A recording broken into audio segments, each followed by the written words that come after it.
Assalamualaikum warahmatullahi wabarakatuh. Halo semuanya, perkenalkan saya Kalia Mega Maulida dengan NIM 031112400036. Pada video ini, saya akan menjelaskan salah satu materi yaitu tentang cash and bank, khususnya bank reconciliation atau rekonsiliasi bank sebagai tugas akhir mata kuliah pengantar akuntansi 2. Pernah gak sih kalian dengar cerita tentang perusahaan yang tiba-tiba kebingungan karena saldo kasnya berbeda dengan catatan bank, hingga selisih jutaan rupiah? Nah, jangan khawatir, hal seperti ini bukan berarti uangnya benar-benar hilang, melainkan bisa terjadi karena perbedaan pencatatan yang wajar dan perlu diidentifikasi. Rekonsiliasi bank inilah salah satu cara untuk menemukan kemana perginya dan memastikan catatan keuangan kita tetap rapi dan akurat.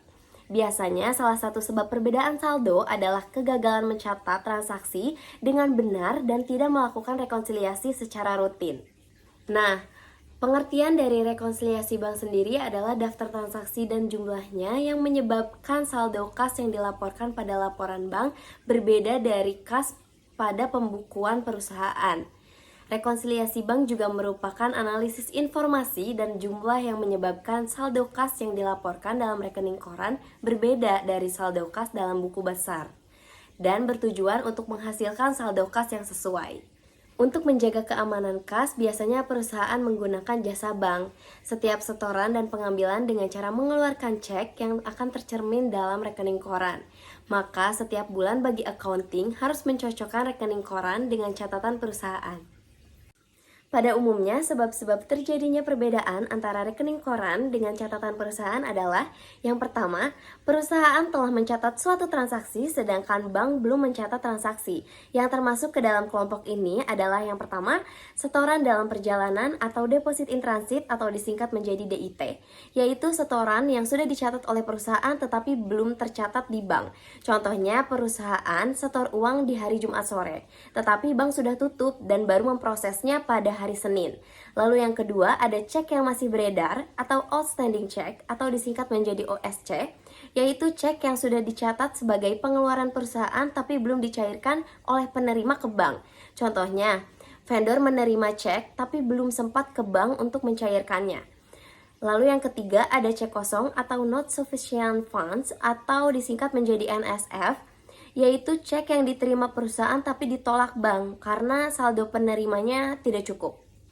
Contohnya, pelanggan yang ngasih cek ke kita, yang ngasih cek ke perusahaan sebesar 1 juta rupiah, tapi saldonya tidak cukup untuk disetor ke bank. Yang kedua, bank telah mencatat suatu transaksi sedangkan perusahaan belum mencatatnya. Nah, yang termasuk ke dalam kelompok ini adalah yang pertama, biaya-biaya administrasi bank, lalu yang kedua, jasa giro atau bunga dari bank, lalu yang ketiga ada penerimaan dan pengeluaran via bank. Lalu yang ketiga, ada perusahaan benar mencatat transaksi sedangkan bank salah mencatat transaksi. Yang termasuk ke dalam kelompok ini adalah satu, kesalahan menulis angka-angka, yang kedua, kesalahan dalam rekening.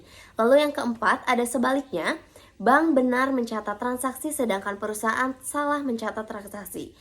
Termasuk ke dalam kelompok ini adalah satu, kesalahan menulis angka-angka, yang kedua, kesalahan dalam rekening.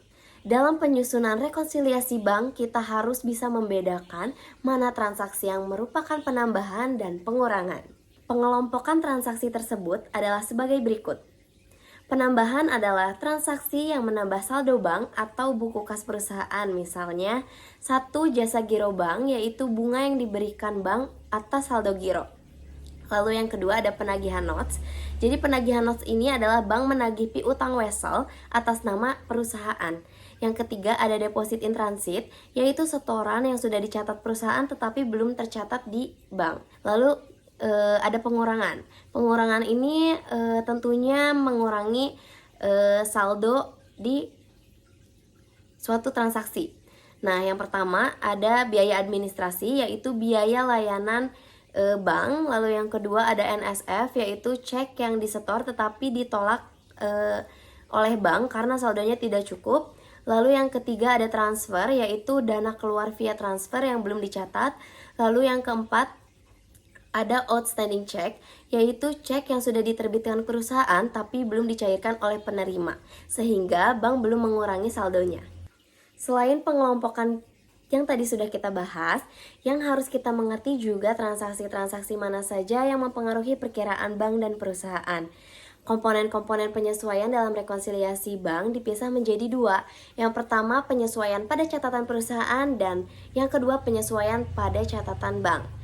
Nah, pada catatan perusahaan ini adalah transaksi atau penyesuaian yang perlu ditambahkan atau dikurangkan dalam buku kas perusahaan karena belum tercatat, tetapi sudah muncul di rekening koran. Nah, yang pertama ada biaya administrasi, itu akan mengurangi catatan perusahaan. Lalu yang kedua ada jasa giro bank, itu akan menambah catatan perusahaan. Yang ketiga ada cek kosong, itu akan mengurangi catatan perusahaan. Lalu yang keempat ada pengeluaran via bank, itu akan mengurangi pencatatan perusahaan. Lalu penerimaan via bank akan menambah catatan perusahaan, dan koreksi itu bisa mengurangi atau menambahkan catatan di perusahaan.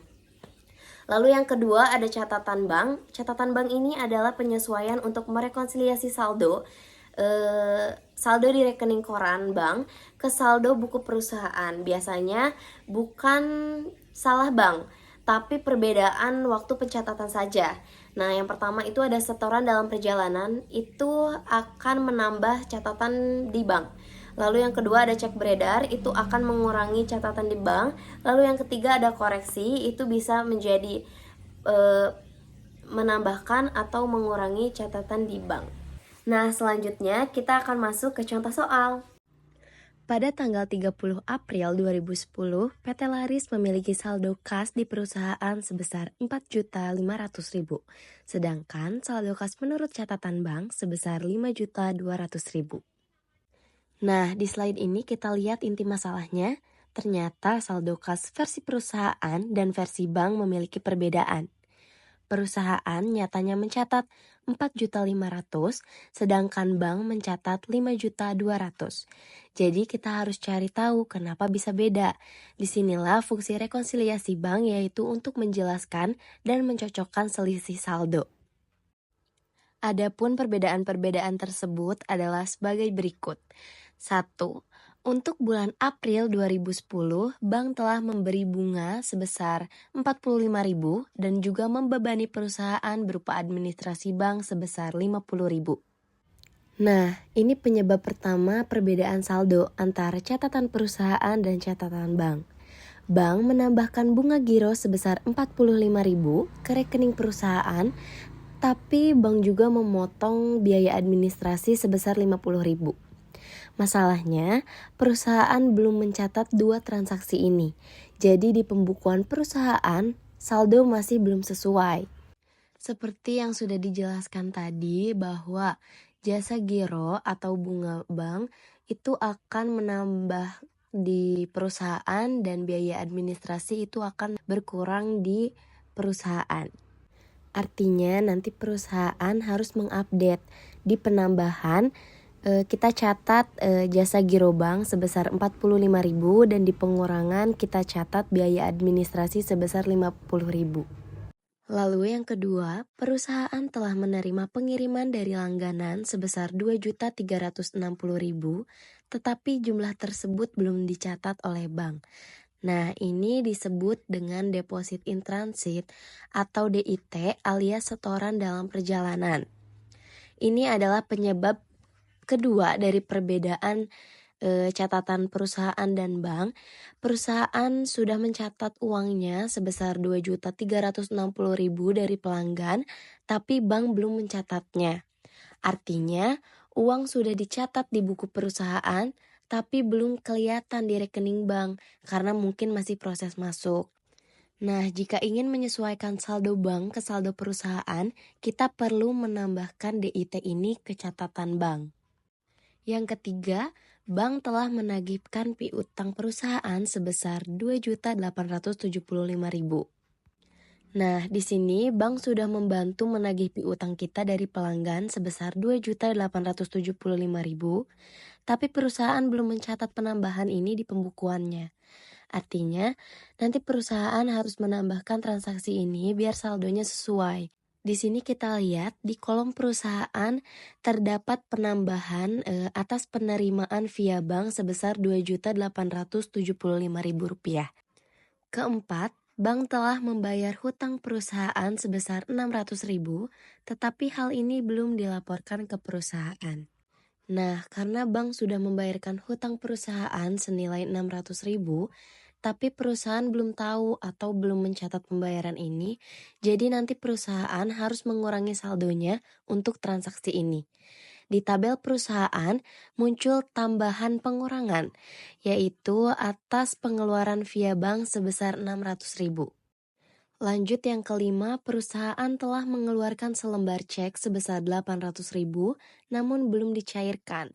Atau istilah ini bisa disebut dengan outstanding check atau OSC alias cek yang masih beredar. Nah, perusahaan sudah menulis cek untuk pembayaran ke pihak lain, tapi penerima belum mencairkan ke bank. Jadi saldo perusahaan otomatis sudah berkurang, tapi saldo di bank belum berkurang karena ceknya belum cair. Nah, jadi di tabel bank muncul pengurangan atas outstanding check atau OSC sebesar 800.000. Lalu yang keenam ini ada perusahaan telah menerima cek dari PT Manis sebesar 100.000 dan cek tersebut ditolak atau bisa disebut dengan Not Sufficient Funds atau NSF alias cek kosong. Nah, di slide ini perusahaan menerima cek dari PT Manis senilai 100.000. Tapi ternyata waktu dicairkan cek itu ditolak oleh bank karena saldo pengirimnya gak cukup. Karena sebelumnya udah tercatat sebagai pemasukan, sekarang perusahaan harus mengurangi lagi saldonya supaya laporannya tetap akurat. Makanya di sini kita lihat terdapat pengurangan pada kolom catatan perusahaan atas NSF sebesar Rp100.000. 7. Bank telah mencatat kesalahan dalam mencatat cek sebesar 510.000, tercatat 150.000. Di sini bank keliru saat mencatat cek. Harusnya tercatat sebesar Rp510.000, tapi yang dicatat cuma 150.000. Jadi ada selisih 360.000. Oleh karena itu, bank perlu menambahkan koreksi di catatan bank sebesar selisih tersebut biar datanya sesuai. Seperti yang kita lihat, terdapat koreksi di catatan bank sebesar 360.000. Lalu yang kedelapan, perusahaan telah membuat kesalahan dalam pencatatan cek yang dikeluarkan 300.000, tercatat sebesar 30.000. Nah, kalau yang ini justru perusahaan yang salah. Cek yang sebenarnya dikeluarkan sebesar 300.000, tapi yang dicatat malah 30.000. Selisihnya Rp270.000 belum tercatat. Maka harus ditambahkan kebagian pengurangan di pada kolom catatan perusahaan supaya catatan perusahaan jadi benar. Di slide ini kita lihat perbandingan lengkap antara catatan perusahaan dan catatan bank. Perusahaan mencatat total penambahan kas sebesar Rp2.920.000 dan pengurangan sebesar Rp1.020.000.